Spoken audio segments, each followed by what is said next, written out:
Hey everyone, today we're going to talk about the invisible forces that are, constantly shaping our daily interactions. From a simple handshake to a big team meeting, there are all these hidden rules guiding pretty much everything we do. I mean, really think about that for a second.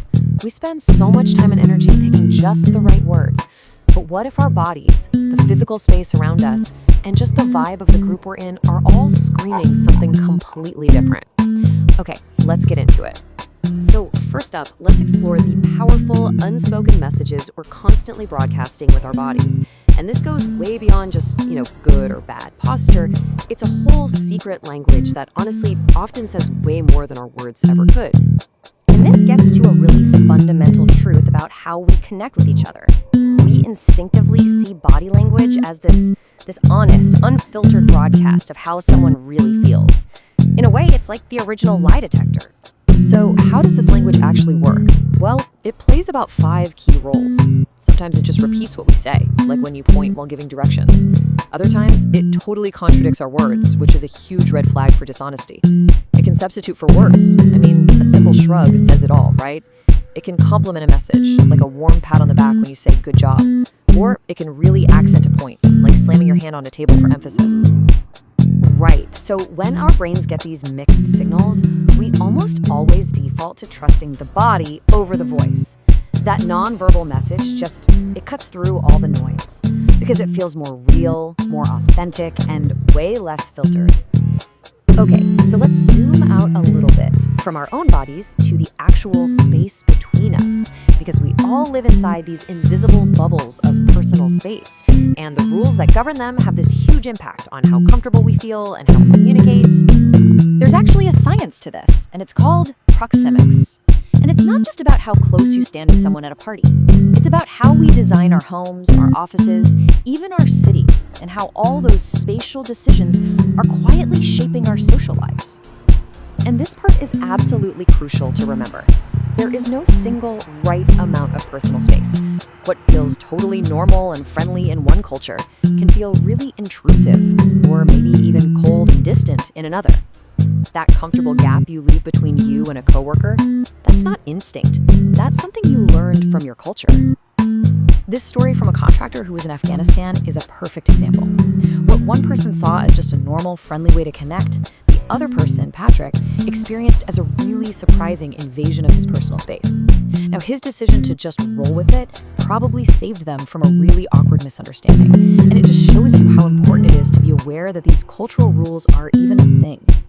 All right, so we've talked about individuals and we've talked about pairs. But what happens when we zoom out even further to the super complex world of groups? Well, that's when the dynamics change in some pretty fascinating and honestly sometimes startling ways. The simplest change can have the biggest impact. A group of 2 people, what sociologists call a dyad, it's really intense, but it's also super fragile. If one person leaves, the group is just gone. But add just one more person, making it a triad, and everything shifts. The whole group becomes way more stable because that third person can step in and act as a mediator if the other 2 start to argue. That stability is also what makes a group such a powerful source of pressure. We're wired to want to conform, to fit in. But it begs the question, just how far can the influence of an authority figure push us when we're in a group? Well, a very famous experiment decided to find out. So back in the 1960s, the Milgram experiment tested how obedient people would be to authority. Participants were told by a guy in a lab coat to give electric shocks to another person for every wrong answer. The result was, it was shocking. A staggering 65% of people obeyed the authority figure all the way to the end, delivering what they thought was a final massive 450-volt shock. It's a pretty chilling look at the power of authority. Of course, most of the groups we're in aren't that extreme, but they can definitely still fall apart. And the problems usually come from these kinds of hidden factors. When leadership is weak or the goals aren't clear, you get chaos. When you have unspoken roles causing friction or people just aren't on the same page, you get conflict. These are the invisible tripwires that can make any team stumble. But the opposite is also true. This quote shows how powerful intentional leadership can be. Just setting clear expectations and respecting people's time can totally transform a group's dynamic. It builds trust, it builds focus, and it turns what could have been a waste of time into something really productive. And for the final piece of this puzzle, let's let's look at one of the most subtle things we do in our interactions, the way we constantly change how we speak and act to either fit in or to stand out. This whole idea is explained by something called communication accommodation theory. It sounds fancy, but the idea is actually pretty simple. It's that in any conversation, our brains are making these tiny, subconscious calculations about social distance, and we adjust how we talk, our accent, our word choice, even how fast we speak to match. And we mostly do this in two main ways. We converge, which is when we shift our speech to be more like the other person. We do this when we want to fit in, get their approval. Or we can diverge, where we intentionally make the differences in our speech more obvious. We might do this to show we don't like someone, or maybe just to create some professional distance, like a doctor using very specific medical terms with a patient. So when you put it all together, you realize communication is never ever just about the words. It's this whole body, multi-channel performance. The tilt of a head, the distance between two chairs, the unspoken power dynamic in a room, that tiny shift in an accent.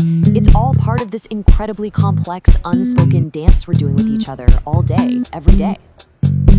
These rules are so powerful precisely because they're usually invisible. But now you see them. You can't really unsee these hidden layers of human connection. So that leaves a pretty interesting question, doesn't it?